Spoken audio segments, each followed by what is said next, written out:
এটা ভ্ৰষ্টাচাৰী দল, দিশহাৰা, হতাশাগ্ৰস্ত। গতিকে এই দলত আৰু এতিয়া কোনো মানুহে নাথাকে। যিমান নিৰ্বাচনৰ দিন চাপি আহিছে সিমানে কংগ্ৰেছ ত্যাগ কৰাৰ ভু বৃদ্ধি হৈছে। ইয়াৰ মূল কাৰণ এতিয়া যিসকল কংগ্ৰেছ দলত আছে তেখেতসকলে বুজি পাইছে যে এই দলটো থাকিলে আৰু কোনো ভৱিষ্যত নাই। এই দলটোৱে দেশৰ সেৱা কৰিবলৈ নিশিকিলে, 60 বছৰে ক্ষমতাত থাকিও দলৰ দুখীয়া জনগণক সেৱা কৰিবলৈ নিশিকিলে। যিটো কাম নৰেন্দ্ৰ মোদী ডাঙৰীয়াই 10 বছৰতে কৰি দেখুৱালে, 60 বছৰ ৰাজত্ব কৰাৰ পাছতো কংগ্ৰেছে সেইবিলাক কাম কৰিব নোৱাৰিলে। গতিকে আনপিনে কংগ্ৰেছে ভ্ৰষ্টাচাৰ দুৰ্নীতিৰ যোগেদি দেশৰ শাসন ব্যৱস্থাক দুৰ্বল কৰিলে আৰু ইমান ডাঙৰ এখন বিশাল জনবহুল সম্পদশালী ৰাষ্ট্ৰক দুৰ্বল কৰি ৰাখিলে। কিন্তু মোদী ডাঙৰীয়াৰ সুযোগ্য নেতৃত্বত সততা নিষ্ঠাৰে কাম কৰাৰ বাবে, জনসাধাৰণক লগত লৈ কাম কৰাৰ বাবে 10 বছৰতে ভাৰতবৰ্ষৰ অৰ্থনৈতিক অৱস্থা টনকিয়াল হ'ল আৰু এইখন ৰাষ্ট্ৰই বিশ্বৰ বুকুত এখন শক্তিশালী ৰাষ্ট্ৰ হিচাপে পৰিগণিত হোৱাৰ পথত মোদী ডাঙৰীয়াৰ বলিষ্ঠ নেতৃত্বত এইখিনি সম্ভৱ হৈ উঠিব। সেই বিশ্বাসেৰে আজি কংগ্ৰেছ ত্যাগ কৰি কেইবাগৰাকী 3 শতাধিক আজি ইয়াত তেখেতসকলৰ কৰ্মকৰ্তাই ভাৰতীয় জনতা পাৰ্টিত যোগদান কৰিলে। আমি তেখেতসকলক স্বাগতম জনাইছোঁ।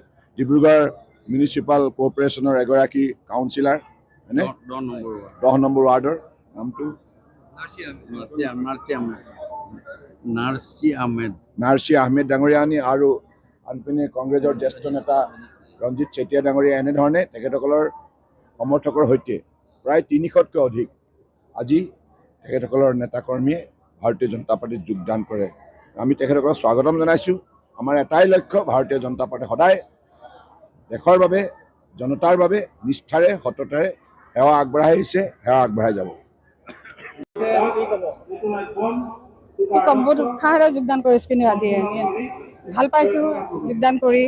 আৰু বহুত আগৰ পৰা ইচ্ছা আছিল মোৰ, কিন্তু তাৰপিছত এতিয়া আমি এতিয়াতো আমাৰ ডিব্ৰুগড়খন এতিয়া কৰ্পৰেশ্যন হৈ গ'ল, বহুত ডেভেলপ হ'ব বুলি আশা কৰিছোঁ। আৰু আমাৰ বিজেপি চৰকাৰৰ বহুতখিনি ডেভেলপমেণ্টৰ কাম হৈ আছে, ৰাস্তা পদূলি হওক। আৰু মোৰ বিশেষ এটা ৰাস্তা, যিটো কাৰণে আমি বহুত দিনৰ অপেক্ষা কৰি আছিলোঁ, সেইটো আমাৰ লোহাৰপট্টিৰ ৰাস্তা।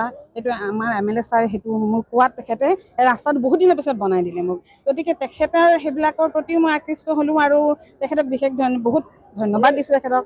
আৰু মোৰ বন্ধু আমাৰ উজ্জ্বল ফুকন, আমি একেলগে পঢ়া, তেখেতে আৰম্ভণিৰ পৰাই মোক মাতি আছিলে। মই যেতিয়া প্ৰথম পদক্ষেপ মোৰ প্ৰথম ভৰি দিছোঁ ৱাৰ্ড কমিশ্যনাৰ হিচাপে, ৱাৰ্ড কমিশ্যনাৰ যেতিয়া মই জিকি পেলাই যাওঁ মিউনিচিপালিটি বৰ্ডত, তেতিয়া 21জন ৱাৰ্ড কমিশ্যনাৰ আছে বিজেপি, অকল মই এগৰাকী। তো মইতো প্ৰথমতে ভয় খাইছিলোঁ, সঁচা কথা দেই, যে মই কেনেকৈ এতিয়া অকলে ছাৰ্ভাইভ কৰিম। কিন্তু মোৰ লগত আমাৰ MLA ছাৰ, মোৰ বন্ধু উজ্জ্বল ফুকন, মোক এনেকৈ সিহঁতে মোক আঁকোৱালি ল'লে। মই ভাবি নাপালোঁ মই বিজেপিত আছোঁ নে কংগ্ৰেছত আছোঁ।